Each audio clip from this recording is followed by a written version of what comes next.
As some of you might know, street art is a fairly male-dominated field. I remember the time I realised for the first time that by being a woman in a male-dominated field, I was inherently embarking on a social and political discourse I had no idea about. I was 15 years old and I was painting at the Tuckmore Lane street art party. And I was painting in a dress in these platform shoes, and this woman approached me and she said, "Wow, I just love the feminist statement you're making by painting in a dress. Go you!" And at the time, I had no idea that it was a feminist statement. And I remember looking around for the first time and realising that out of around 20 men there, I was one of 3 females, and I was the only girl painting on that wall that day. Street art to me isn't inherently political.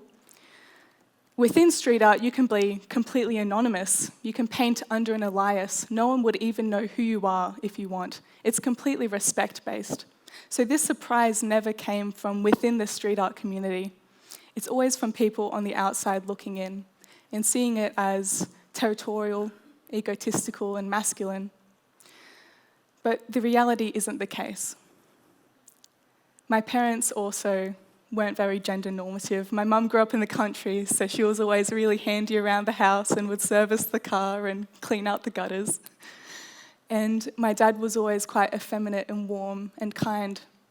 So gender to me was never really a restriction in what I should do.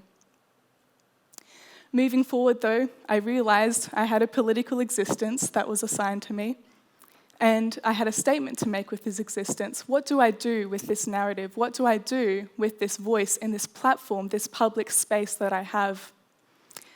I decided to study sociology and painting at university because I thought if I'm going to endeavour on these political narratives, I need to make sure I'm doing it in an ethical and holistic way. So moving forward, I've thought of 3 ways that street art inspires social change in our community. The first way is that street art can be an act of co-creation. By inviting participants to help me create an artwork, I'm creating a more diverse representation for a particular issue or idea. An example of this is International Women's Day in 2018. I invited 30 women to help me paint this wall. I got a statement from each woman about what it means to be a woman, and after teaching them how to spray paint and paint the images, we wheat pasted them up in Garima Place. What was exceptional about this work was the diversity of responses. Some women wanted to emphasize the humanity and compassion and empathy that women hold, and others were more interested in using the space as a platform to talk about the politicization of their bodies.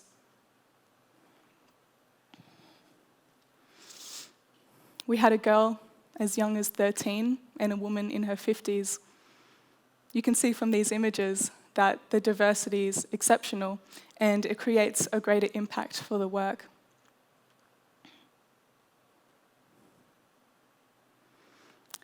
The second way street art can create social and political change is that it's an educational platform for participants. And this is done through 2 ways. The first way is through the physical act of teaching girls how to paint. When girls grow up, we have to wear skirts, and we're physically restrained in primary school. We can't run around and play sport and kick the ball and do a flip. We become self-aware of our bodies in a way that boys aren't. We realise that there's something under our skirts that shouldn't really be shown, so we don't move our bodies in the same way that we used to. I see this translate into how girls paint or approach a wall.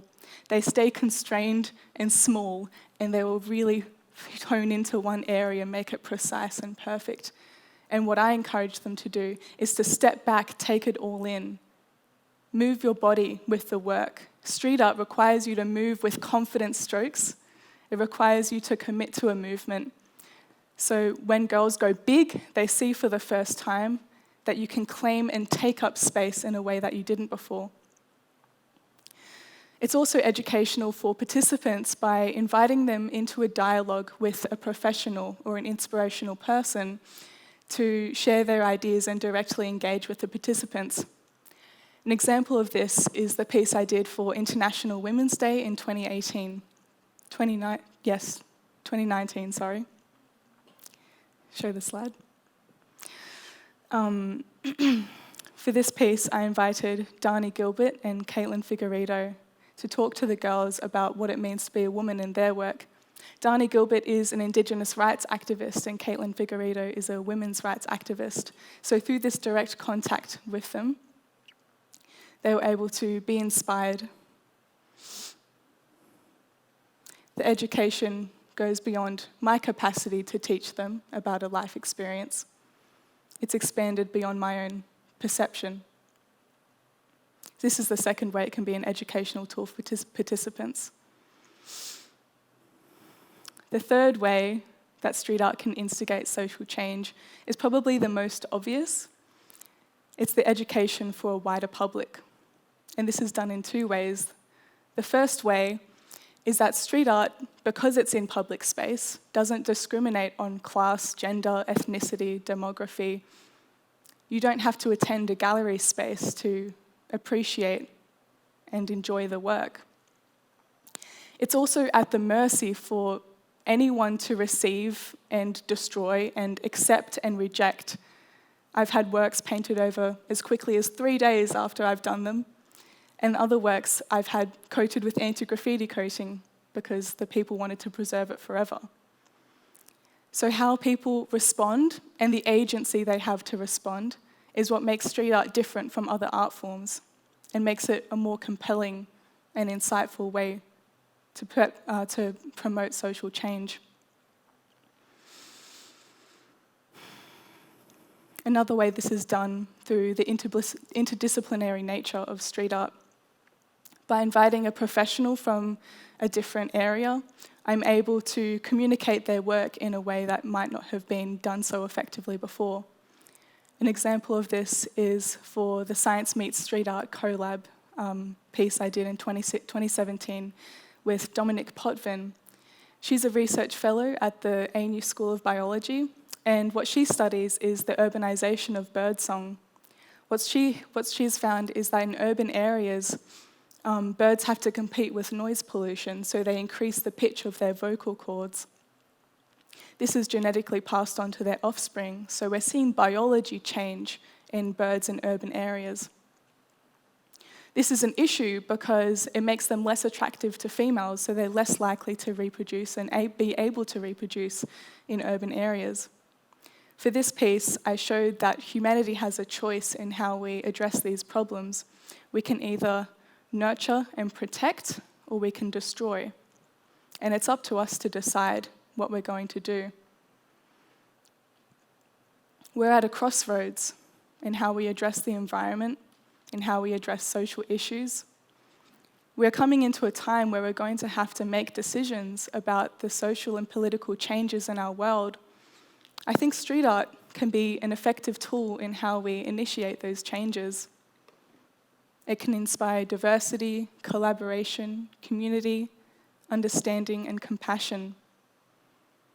I think it's important that we use every tool we can so that we might progress towards a just, harmonious, sustainable, and equitable future, not only for our generation, but for all the generations to come.